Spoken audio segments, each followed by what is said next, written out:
Welcome to the YouTube, and this is an extended conversation to the stash talk that I posted. In reels, shorts, and everything like that. It's difficult to provide a lot of context. Like, you just have to get a quick idea across and to make it as concise as possible. But I love the extended format of the long version of a video because you're able to provide a lot more context as opposed to a short clip that it's just for a click, right? So I didn't mention it in I didn't mention this in the clip because obviously, like, it's context, right? But I did mention, however, that I'm not a fan of rent to own, right? And I think it's an untenable option in the marketplace. Like, yes, they've done those deals before in the past.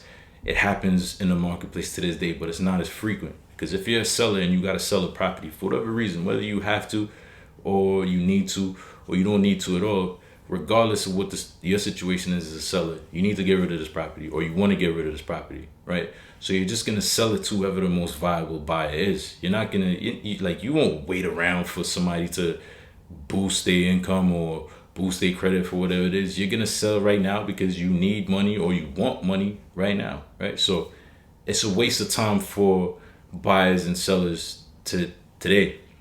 And what I didn't get to say in the short clip was, if you're a seller, not a seller, if you're a buyer and you're looking to buy this year or next year or the year after that,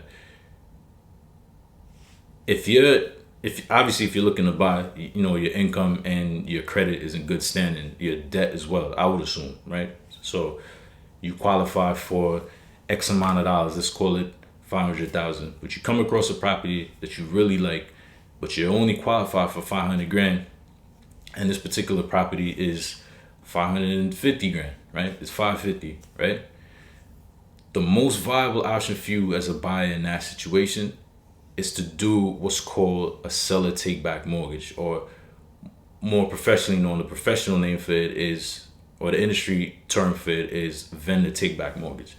What that is essentially when there's a delta between what a buyer qualifies for and what the property is listed and selling for. The seller will take back, or they'll reduce the purchase price for the sale to fall within what the buyer qualifies for. So in the context that I just provided, you only qualify for 500,000 and the seller is selling the property for 550. So what the seller will do is they'll reduce the sale price to 500 grand and take back the mortgage. And then what will happen is that 50,000 will be registered as a second mortgage. So you would make interest payments on that, whatever the interest rate they set at. Like, in our marketplace right now, like that, it can, very extreme cases, is it like all the way past 12 or whatever, but in a general sense, in a more standardized sense, that percentage that that percentage that goes for second mortgage is anywhere from like 7 to 9%. So just times that by 50,000, and then that's what you'll be paying for an allotted period of time. Whether it's a year, typically a year, right? So you'll be paying that for 12 months on top of the mortgage. So that way, at least you get into the property that you want, that you see and you love, and you're just making a small payment on the side. Now, I wouldn't necessarily recommend that if you're purchasing like a condo, because remember, you still got your maintenance fee. However, that's for a condo apartment, and condo apartments typically have higher maintenance fees because there's more amenities to maintain. Some buildings got pools, they got kids' rooms, they got dog walks, they got movie theaters, so on and so forth. But if, let's say, you purchasing a condo town or a stacked townhouse, which is essentially a condo town or a condo corporation, those are typically a lot cheaper in terms of the maintenance or the condo fees, whatever you want to call it. So those typically, the only thing you're really maintaining is like the grass, if there's any, the pathways, de-icing in the wintertime and throwing the salt on it, whatever it is. So those typically have maintenance fees in the 100s, 200s, 300s, maybe 400s, depends, right?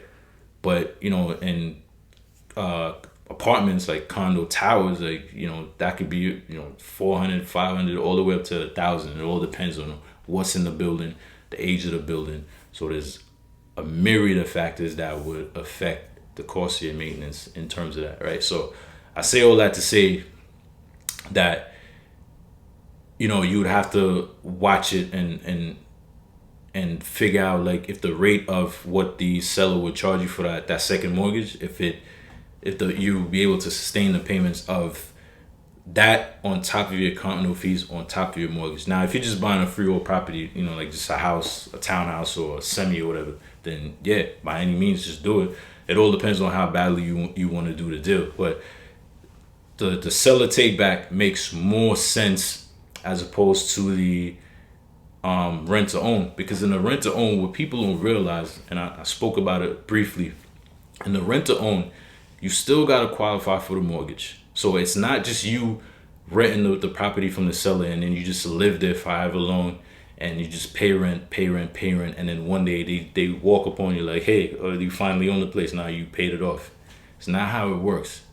You still got to qualify for the mortgage, right?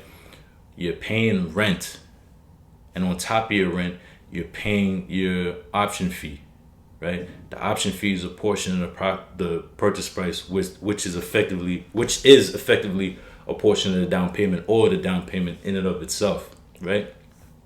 If you default on any one of those payments, you can lose the right to purchase. You can also lose whatever deposit you've made. So let's say you've been making your option fee payments for 9 months, right? And you got an agreement set with the seller for 12 months. So you 9 months in, so you paid 9 months worth of option fee, which is essentially down payment. So you save 9 months of that, paying that, right? And then you default on the ninth month or the 10th month.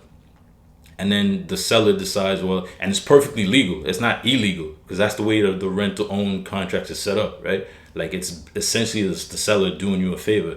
I mean, the seller take back is also them doing you a favor, but like, they're getting paid for it regardless. But the rent to own, they are really actually doing you a favor to even allowing this, because they could just sell it to somebody else. So if you default at the 9th or the 10th month, they could keep all of the payments that you've been paying. So now you're out of whatever amount of money you paid, and you can't do shit about it. You can't take them to court because you already signed off on it. That's why, if you're even thinking about a rent to own, if you take the step to even connect with the seller or whoever's willing to do it, you have to. It's imperative that you take those documents to a lawyer or a paralegal for a review, so they can let you know exactly what you're signing up for. Because, rent to owns, it gets dark and it can get real ugly. So, these are the things, that's the general knowledge and the general things behind it that, people don't even know exists, right? So it's essentially, it's sort of like a trap if you don't really live up to the agreements. And of course, if you sign an agreement, it's legally binding, so you have to honor your obligations set out in whatever the contract is, right? So I'm not saying that they would be wrong to collect. You sign what you sign. Like, if you took it for legal advice and they said, hey, well, look, right here it says if you miss a payment, they're legally entitled to just cancel the deal and keep whatever money you paid, because it's also opportunity cost. That's why they're allowed to keep the money, right? Because they could have made that money somewhere else, selling to somebody else, right? So people got to understand what it is that they're signing on when it comes to rent to own. And it's not as simple as it sounds. So it's essentially the gist of it, and that's all you need to know. So rent to own, really, it makes no sense for you, and it makes no sense for you as a seller, and it makes no sense for you as a buyer. So thank you all for pulling up, spending this time with me. Please, whenever you get a chance, actually no, right away, like, subscribe, share, and spin back on your boy for more real estate, information. This ain't a channel for hacks, tips, and tricks, man. It is what it is. The market is the market, and you are where you are. So now it's about talking to me and, putting the strategy in place to get it. Like, sorry, there's no shortcut. There's no magic bullet, no magic pill. It is what it is, and we could get it done. It's a little finesse, a little shine. See you in the next one.